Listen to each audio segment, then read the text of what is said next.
कोशिश इतनी है कि कोई रूठे ना हमसे, वाह, मगर नजरअंदाज करने वालों से हम भी नजर नहीं मिलाते।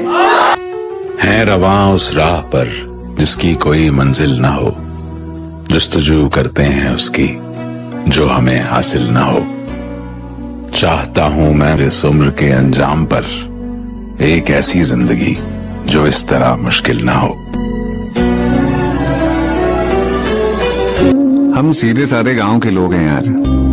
हमारी जिंदगी में बहुत फैंसी चीजें नहीं है, लेकिन जो कुछ भी हमारी जिंदगी का हिस्सा है ना, वो हमारे लिए बहुत अनमोल है। लोगों की भीड़ से दूर, मशीनों की दुनिया से परे, हम शान जगह पर अपनी जिंदगी बिताते हैं। कभी आना तुम्हें अपनी जिंदगी से मिलवाते हैं।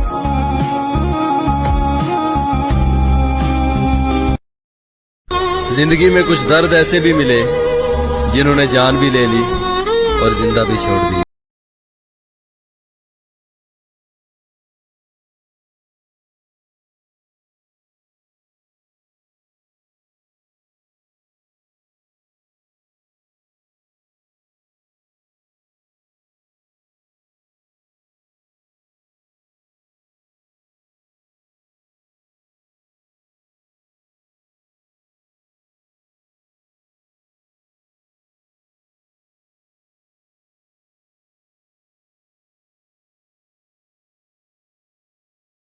जमीन पे चलते हुए हम रवा रवि में गिरे, और आप इतनी बुलंदी से किस खुशी में गिरे।